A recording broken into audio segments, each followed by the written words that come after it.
Hello and welcome to the NBA Outlet presented by OTGBasketball.com. I'm your host, Nick Fay. With me, as always, Kory Waldron. How are we doing, Kory? Fantastic. It's almost like the Pacers beat the Celtics last night. I don't know. It's kind of how I feel. Yeah, you can tell Kory's happy right now. Victor Oladipo with that game-winning three and game-saving deflection on both ends of the floor. Impressive win for the Pacers. Today we're going to talk Lakers, Cavs, best team in the East, second best team in the West, and, probably throwing some more things in there. But as always, check us out, iTunes, Blog Talk Radio, OTGBasketball.com, Google Play, Dash Radio, and YouTube. But, Kory, let's start with the Lakers drama. Obviously, 4-5, anytime you bring LeBron in, you're going to have more drama. Earlier this week, there was reports that Magic Johnson had a meeting with Luke Walton, and Magic kind of critiqued Walton on his coaching style, some of the schemes he's putting out there, the rotations, and quote-unquote, there isn't a system. And, this kind of comes a little bit shocking because I think it was in sometime this summer, Magic was like, we're not going to be concerned about a slow start, especially early in October and November, but looks like things are already changing in Lakers land. What are your thoughts on the meeting and all that? I mean, it comes with the territory when you get LeBron James. I don't think they're concerned about winning early. I still don't think they are. But the fact of the matter is they've been in close games and games that they very well could have won. And maybe if there was a few other adjustments by Luke Walton, maybe they win those games. I know Lakers Nation on Twitter, they've been critical of some of his offensive sets that he draws up. They seem kind of basic. They're not very creative. And Magic, obviously when you have LeBron James and you've been in these close games, they matter in the West. Every game matters, and you got to win the must-win games. And then you got to steal some of the games that they stole last night against Portland. That was a good win, even though the Blazers made it tough at the end. So I think, and also let me say this, a slow start is okay, but this Lakers season, I truly believe, is a failure to them if they don't make the playoffs. Like that, they can't miss the playoffs for them. They're not expecting to win a title, but they're expecting to be a playoff team and then to build off that yearly. Playoffs this year, maybe a second round next year, and then hopefully competing for a title the year after that. I feel like that's the setup they have. And the fact of the matter is they had the slow start. And, Luke Walton was privileged to have that Golden State Warriors team he coached a couple of years ago when Steve Kerr was out. So his record looks really good. And we're finally getting to see with a player like LeBron what kind of coach he is. Yeah, and I'll take Luke Walton's side a little bit in this because I think it is super early in the season. You're adding LeBron. This is a person that we've known. I don't want to say it's hard to coach, but he is going to have his own impact on the game. You have a ton of young players, a ton of new pieces in there. I think the slow start was expected from most people, and I think a scheme fit, trying to adjust. I think the Lakers have played the second most lineups in the NBA so far, so obviously there isn't really a feel for chemistry, and I think Luke Walton responded to Magic saying he needed some big help, which we'll talk about in a little bit, picking up Tyson Chandler. Now, there's also another quote in some of the reports that the Lakers veterans were not happy, and they weren't able to confirm if LeBron was part of that. Do you think LeBron had some push to Magic to kind of say something to Luke Walton, or this is all Magic on his own and kind of reacting to maybe like a Rondo or some of the other vets? I'm sure it was partly LeBron because I feel like this all came after that the patience comment LeBron had, where he said that when my patience runs out, you don't want to be around. So I think that quote alone probably, maybe LeBron didn't say anything directly, but I feel like that was the quote that Magic was like, all right, I need to sit down with my head coach and just go over some things because we don't want to have an unhappy LeBron James on this roster. And I'm sure Rondo probably did say something. Yeah, I feel like Rondo is probably a guy that definitely said something. LeBron, like you said, he might have said something. Publicly, it's looked like he supported Luke. There was like some video clip that got posted last night that he was kind of arguing with Luke on the sideline, but that doesn't necessarily mean it's a bad thing. Now, looking at it from, where the Lakers are at now, obviously last 6 games, 4-2. Do you think they're starting to kind of get in the right direction? Yeah, I do. I mean, I think, and also something that I think gets kind of overlooked is they did miss, Brandon Ingram was suspended for 4 games. Rondo missed a couple games. Those are 2 key guys to this Lakers team, and Lonzo those guys Ball missed a few from injury. Right. And Kentavious Caldwell-Pope, I mean, he's been dreadful to start this year. So they've had some obstacles early, which doesn't help. But yeah, I think they're starting to figure it out slightly. The defense is what they need help on. The offense I think they're a top 10 offensive rating team, so the offense isn't an issue. It's just the defense. And Brandon Ingram, again, last night, another strong performance by him, and he's going to be crucial to any success this team has. Yeah, they need him on both ends of the floor too, because obviously there is a lot of potential. Now, talking about the other rumor that came out, the report, Tyson Chandler was bought out by the Suns, and it looks like he's going to sign with the Lakers. Obviously, 18-year veteran, is known for his rebounding and defensive play. He's like 36 right now. What are you expecting to bring to this Laker team? I'm expecting him to play 15 to 20 minutes a game. And he's really going to be the defensive anchor for the second unit. I think the presence of him in the locker room is going to be huge. Obviously, he won a title with Dallas. And the Knicks, when he was with the Knicks, everyone spoke highly of him. I haven't heard anything bad about his time with Phoenix. He's a guy who he's a good guy. He's the kind of veteran presence I feel like is the complete opposite of LeBron and Rondo. Like he's more of the good cop in a scenario where I feel like LeBron and Rondo may be like the bad cop. So I love the signing of Chandler. They've obviously needed it, and I know some people were asking maybe he'll start over JaVale McGee, and there is no damn way you can bring McGee off the bench with how he's played to start this year. He's been ridiculous, maybe even a most improved player of the year candidate. Yeah, McGee definitely is impressed. Obviously, we saw some flashes with Golden State, and he's a lot younger. You can deal with the minutes and the baggage. I think, like you mentioned with Tyson, like he's not going to play big minutes. I would say probably 12 to 16 for something for him. Like I said, he's 36. Last 2 years, Phoenix, I think, has shut him down. So he's had the opportunity to get a little bit more rest. But I think in the rebounding department, he'll really help. And like you said, defensively with that second unit, it should really help them out, and just having a nice steadying force and just another veteran to have around. I think the buyout market's going to be somewhere we see the Lakers attack throughout the season. No doubt. Moving on to Kevin Love, unless you have anything you want to throw in about the Lakers. I mean, just that this is a team I think will be making a deal at some point this year. I think there will be a roster change up at some point in time. It just has that feeling. And I don't know who they can move or who they'll want to move, but it just feels like a team that if they want to actually compete for a playoff spot, they're probably going to have to add one more guy. Yeah, and it also probably will matter who becomes available, because they do have assets, a lot of tradable contracts. Definitely something to keep an eye on all season long. Moving on to LeBron's former team, the Cavaliers. It was reported, Kevin Love had successful surgery this week on his left foot/toe. Our guy Matt Nugent wrote a great piece from the medical perspective on OTGbasketball.com. Check that out. This is an injury that could have caused more issues down the road. With this type of injury, it can cause you to kind of have an imbalance and maybe tear your ACL or some other leg injury. So it was important to kind of get that taken care of. And he's out 6 weeks. What are your thoughts on the Love injury and the surgery? I mean, this is the worst case scenario that we predicted or we talked about before the season started. And I know that when this contract was initially signed, I was heavily against it. And I said, this is going to be one of the worst contracts in the league going forward. Maybe not quickly, but at some point in time, and it hasn't looked good. Obviously, he was really inefficient to start off the year, and now he has the surgery. He's out for 6 weeks, and the 6 weeks is probably going to be longer, because the 6 weeks, I think, is just them. Yeah, it was going to be at reevaluated. least 6 weeks. Yeah, at least right. 6 weeks. So we're probably looking at 6 to 10 weeks, or 8 to 10 weeks, more than likely. And this Cavs team obviously has been dreadful. They already fired Ty Lue. Obviously, I hope Kevin Love comes back to this and plays like the all-star Kevin Love we know that he can be, but it's concerning, especially with how much money he's being paid. It's not a great start to this extension. Yeah, and it also really hurts their opportunity to trade him this season, because there was some talk that they signed the extension not only to try to compete now, but if things didn't work out, they could kind of trade him, which we thought was going to be a hard contract to trade. I know some people think might not be quite as hard, but right now, he comes back, maybe he's good for January. And now he has to kind of work his way up before that trade deadline to kind of make a move. Now it looks like they won't even be able to move him really until the offseason if he doesn't come back, 100% and putting up some nice numbers. And like you mentioned, he wasn't very efficient when he was in there too. This whole Cavs team right now seems like a wreck. It's, like you mentioned, the Lou firing, now Love hurt, and just guys aren't performing well. Losing a player like LeBron really hurts. Yeah, and I don't know if you saw the comment from earlier today that apparently the Cavs brass told Kyle Korver that if LeBron James didn't come back, they would move him or buy him out. And since the season started, they've gone against that. They've told him they're going to keep him to try and win. Which is also a shady scenario. It also feels so there you got that miscommunication. Apparently Kevin Love was told the same thing. We're going to try and compete, but if not, then we'll try and get you out of here. And obviously, that's probably not going to happen, as we just mentioned. Yeah, and even more detail on the Korver thing, I think it was released via The Athletic.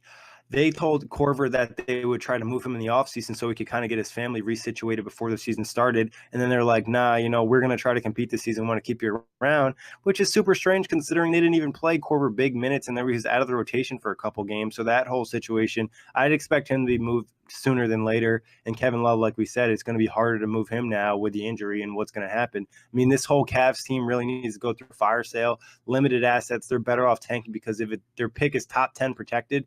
Yeah, and not to mention J.R. Smith also pretty much publicly said that he wants to be traded. Obviously, the question that was asked was pretty bad because it kind of set him up to possibly have like a fine, but I don't think he's getting fined. Yeah, it was like a misleading kind of type of question. What do you like if you were ranking the Cavs players on who like has the most value to trade right now? Let's just assume Kevin Love's, off the list because he's hurt right now. Ranking them down, who do you think are like the most, top three guys to be traded? The top three guys, in my opinion, would be, funny enough, Rodney Hood, then probably Kyle Korver, and then George Hill. I think those three probably have the highest, and then Larry Nance Jr. probably right outside of it because he's young. Yeah, especially going to like a contender. Obviously, the young guys they'll probably try to keep and not move them. But I would agree with that. I think Korver would be number one on the list because you already know what you're getting. So many teams can use spacing. We've already brought out teams like Philly, LA, OKC as a possible destination. Do you think the Cavs will end up being the worst team in the NBA this season? I mean, they gave up, 60 points last night to the Charlotte Hornets bench. I mean, the Hornets have played really well this season, but, I mean, this Cavs team just looks dreadful. Yeah, I don't think this – I think this is the worst team in the league by far. Yeah, especially if they move some of the other veterans around, then they're going to probably bring in some either, young guys that need to develop or possibly some G League guys. It does not look good for Cleveland, and obviously every time you lose a superstar like LeBron, it's really hard to bounce back. But moving on from there, going to more of a positive note, talking Eastern Conference, obviously so far in the season, what's been the best Eastern Conference team in your eyes? This is a really tough question, like extremely, extremely tough, because I feel like every team, like the Celtics beat the Raptors, the Celtics beat the Bucks, but the Bucks beat the Raptors. Like all these teams have played and they've kind of beaten each other, but then lost to each other at the same time. I don't think the Celtics are the best. I think they will be when the season comes to a close, but I just don't think they're there yet. Hayward's still coming back. He looks like he shouldn't be playing as many minutes as he's playing. Kyrie Irving is just starting to get going. Tatum has been really streaky. Then the Raptors have been, oh man. The Raptors' only loss came against Milwaukee when Kawhi sat. Right, exactly. I think it's got to be the Raptors early. And then if I had to just rank the top three teams, I think it'd be Raptors, Bucks, Celtics. Even though the Bucks lost to the Celtics, I just really like how that team looks in their new system, and they're just getting the system going. But I think the Raptors, especially when Kawhi plays, they're just a different team. And defensively, I haven't seen a team that tough in a long time. Yeah, for me, it's definitely the Raptors. It wasn't quite as hard. I mean, I like what the Bucks are doing, but I think the Raptors just have more depth and they have the ability to have Kawhi and Kyle Lowry where, they have Antetokounmpo. Middleton stepped up, but it's still not the same. Then you look at the Raptors, third in offensive rating, eighth in defensive rating, and like you mentioned, a ton of defensive weapons. They just have a lot of guys that can play great defense on that team. And I think we both agree that Kawhi's not 100% yet. He's probably still got another level to hit, and that's kind of scary. Yeah, if I had to guess what his his percentage of being back, he's probably at like 85%, I'd say. I'd agree. And I feel like there's just, if he gets just a little bit, if he's, oh man, it's scary how good this team can be once he hits 100%. And again, it's not like they have a ton of chemistry yet. They still have a new head coach as well, which I feel like goes under the radar. And Nick Nurse has done a tremendous job so far in his first season with the Raptors.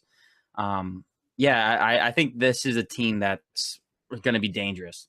Yeah, and you shout out to Nick Nurse, like you said, being assistant last year, then taking over this year. He's done a really good job kind of switching things up and not really being scared to try out new things. I know a lot of people were surprised Valanciunas came off the bench. They went with like the smaller lineup to start, but they just have so many different tools that I wouldn't be surprised if they kind of adapt as the season goes on. And that's a team they could even just add another veteran, possibly if they wanted to the unit, and they could take another step forward. Yeah, and Siakam, he's been tremendous. I didn't expect this kind of jump from him with the increase in minutes, but he's been really good. My breakout player right there for Siakam. But Yes, sir. a ton of guys on that team have really just impressed. And I mean, the Bucks, though, to touch on them a little bit, like you said, Coach Bud's system has really helped them, opening things for Giannis. And Giannis just looks more physical, more intimidating. You see him get in that post a little bit, even in like the mid post. He gets a regular wing on him. He's just backing him down. The guys in front of him, he's still dunking on him. It's just been really crazy. And like you said, Boston will probably be at least 1 or 2 by the end of the year when they start to get things in sync. We saw Kyrie kind of heat up a little bit against the Pacers, but they're not 100% yet. Same thing with Gordon Hayward. When they hit that level, they're going to be a team to really be scared of. Yeah, especially if Marcus Morris keeps playing how he's playing off the bench. That team really is 9 players, almost 10 players deep. Yeah. I mean, Brad Stevens' hardest job is probably, settling that rotation when everyone starts to hit full stride. Any other teams in the East that you think deserve some love? They might not be the best team, but they've really impressed so far. You want me to do it? You want me to say it? the Indiana Pacers. Real up. 7-3. Just keep sleeping, everybody. I mean, they're not flashy. They are one of the teams in the league that still relies heavily on mid-range shots, but they shoot just efficient threes. I think they're in the top 5 for 3-point percentage, even though they only shoot, I think, like between 12 and 16 a game. They just play tough. They play team basketball. They know who they are, which is something that a lot of teams are still trying to figure out early in the season. And I don't think they're a team that will make the Eastern Conference Finals, but they're going to be a team that's going to, whoever they play in the playoffs is going to be a long, extended series. And they're just really tough. And I think they're better than the Sixers right now, even though Joel Embiid has been on an absolute tear the last week or so. I think he had like 40 points or 60 points between 2 games. One game only had 9 shots or whatever. I mean, he's been absolutely ridiculous. But the cast around him in Philly is just so questionable to me. I just don't think they got good enough to really compete. But the Pacers, they're just really scrappy. And, they had a tough win last night on a back-to-back against the Celtics after having to come back from 13 down against the Bulls the night before. Those back-to-backs suck. And normally when you're playing one of the teams like the Celtics, you don't expect to win. And they just really hung with them. And the Celtics were in Indiana the night before resting up. So I really like where they are to start the year. Yeah, no, definitely. Team basketball has been, the mantra for the Pacers the last 2 seasons. And, we talked about this a little bit off the pod, and that's Sabonis and Tyreek Evans coming off the bench, 2 guys that could start on majority of teams, especially in the league and almost the entire Eastern Conference. So having 2 of those guys like that, having a nice team of veterans and solid players, and obviously Victor Oladipo just having that splash and that spunk really changes this team. Yeah, and I have to say, Miles Turner, the last 7 quarters of freaking monster. Incredible. The first quarter against the Chicago Bulls, he just looked so out of sorts. He had 3 or 4 turnovers.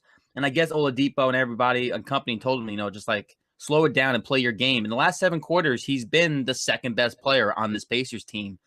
He had 5 blocks against the Bulls. 1 was a game sealing block.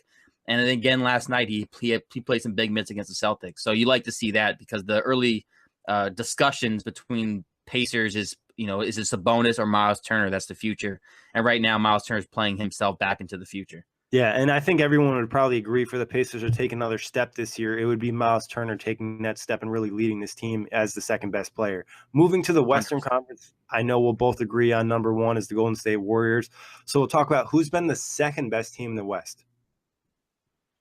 Unfortunately, the Pelicans did not maintain their extremely hot start. Obviously, Anthony Davis was kind of banged up, so now they're kind of falling back to earth. What are they, 4-5 now? You have 5 straight losses since that 4-0 start. But it's got to be Denver, right? It's got to be the team that's 8-1. They won 4 straight. Last night they had another good win in which Jokic only had 9 points, 10 rebounds, and 16 assists. Like that's a center, not a point guard. Those are Rondo numbers from a center. Don't tell him that. And it was against the Utah Jazz, who have been really not impressive to start this year, to say the least. But the Nuggets, they're looking like a really dangerous team, really deep. Yeah, nah, definitely. Denver's been super impressive. What's funny is they're 12th in offensive rating, one of the top offensive teams the last 2 years. They're third in defensive rating. Last year, I think they were bottom 10. The critique going to the season, did this team get better defensively? They definitely bought in, and Jokic has definitely improved in that area as well. Talking about him, Gary Harris Jr. has been impressive, looking like a 20-point per game scorer. Jamal Murray, I believe, has had a couple injuries to deal with, but it's been an amazing start for Denver, and Will Barton's been out. They'll get him back, I think, in about a month and change. So having guys like this and constantly improving and building that confidence early in the year and playing great defense, Denver's a team that really has a chance. I know I predicted them top 4. I mean, they almost look like they could be a lock to get a top 4 seed. Obviously, a lock can change in the West, but I've been super impressed, of what I've seen from them so far. Yeah, like you mentioned, the defense is what – I mean, on the previous show, we knew the offense was going to be big time. I think I said this team could score like 130 points per game, but they might give up 125. And the fact of the matter is, like you mentioned, their defense has been what's winning them games so far. Obviously, they're missing Will Barton. I know Jamal Murray is only shooting like 27% from three. Their offense is a little sluggish. With Barton coming back in time, that'll help. But as long as the defense keeps up, yeah, this is a home court team out west, and maybe even better than that. A higher up home court team. Yeah, it looks like 2 or 3 could be within range, with the way some of the other teams are playing, and obviously getting a good head start early in the season really helps. And with Barton being out, they've been playing some other guys to the wing, getting some good experience over there too. Who else in the West is impressed? Like you mentioned, the Jazz haven't been great. Houston's struggling. It looks like they're starting to bounce back. But who else in the West has been, impressive in your eyes? I mean, I'm always impressed with San Antonio. They got rid of Kawhi, they brought in DeMar DeRozan, and they just look the same. They're just a team that's so well coached. Aldridge last night bullied Anthony Davis around, which was surprising to say the least. The Grizzlies, maybe they do win 50 games. Maybe. I mean, they've been solid. Chandler Parsons isn't hurt yet, and he's actually playing decent basketball. The Kyle Anderson contract was really bad. But they've been a nice surprise. And then, I mean, the Kings, right? We should probably give love to the Kings because somehow they're 6-3 and they actually look like a team that wants to win or compete. I don't think they don't have the draft pick, so they're playing for nothing when it comes to the draft. So why not go out there and play hard? De'Aaron Fox had a triple-double the other night. Buddy Hield has looked extremely improved, more confident in his jump shot. The assortment of bigs they have doesn't look terrible because Willie Cauley-Stein took a jump. I like Harry Giles in the role he's in. They've been really surprising. Yeah, we slightly shouted them out last week, and like you said, they're continuing to play well. Something to keep an eye on because it's not something most people expected going into the year. Any other thoughts on anybody in the East or the West? No, I mean. The Wizards still suck. No, just that Melo had a nice appearance for 2 games. That's probably all I got from another Houston team. He should really thank his hometown Brooklyn Nets because they made it really easy for him to step up. But that's for a Brooklyn Buzz episode. We're going to play a quick round of Guess Who, Kory. I'm going to ask you a question about, a statistic in the NBA so far this season. You're going to have to try to guess the player. Okay. Here we go. This is going to be tough. Most rebounds in a game this season. Most rebounds in a game this season. Do I have to give the number or the player? The player. Do I have any hints? He plays in the East. Wait a minute. He plays in the East. Plays in the East. Antetokounmpo. Nope. Hassan Whiteside, 24 rebounds in a game. Did not expect who was that it? one. Do you have who it was again? I do not have who it was against. I have number 2 is Andre Drummond at 23 and Andre Drummond at number 22. And I know at least one of those games came against the Nets. Hassan Whiteside, I'm not sure. Most assists in a game this season. You said his name once today. I said his name once today. Well, I said a lot of names today. Most Rondo. Jokic. 16. Oh, damn, that was easy. Most steals in a game. This is going to be a tough one. We just recently talked about a player on that team. He plays in the Western Conference. They had a nice playoff run last year. Drew Holiday? PJ Tucker. 7 steals. Wow. Okay. Yeah. Jimmy Butler, number 2 with 6. Rudy Gay with 6 as well. Most blocks in a game. This is going to be really tough. I'll even give you a hint. He's in the Southeast Division.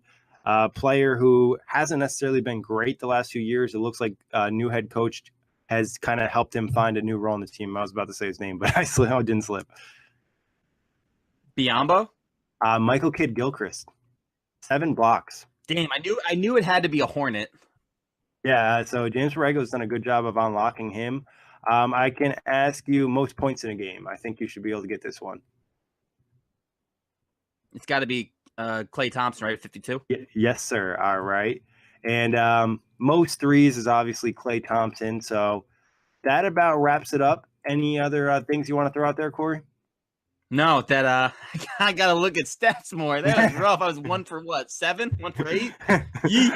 They're very hard, especially early in the year. I got one more. Who averages the most touches per game in the NBA? Most touches. He plays in your division, the Pacers division. Oh, Zach LaVine. Nope. Blake Griffin. Really? Yeah, Blake Griffin at 91. He did have another big game yesterday. 91.3 touches. He's essentially playing point guard. Nikola Jokic at number 2 and Marcus Gasol at number 3. So some really interesting stats, obviously, early in the season. These will change. We'll definitely play some more Guess Who throughout the year. But as always, Kory, pleasure talking hoops. As always, thank you, everybody, for listening. Check us out, iTunes, Blog Talk Radio, OGBasketball.com, Google Play, Dash Radio, and YouTube. Peace out, knuckleheads.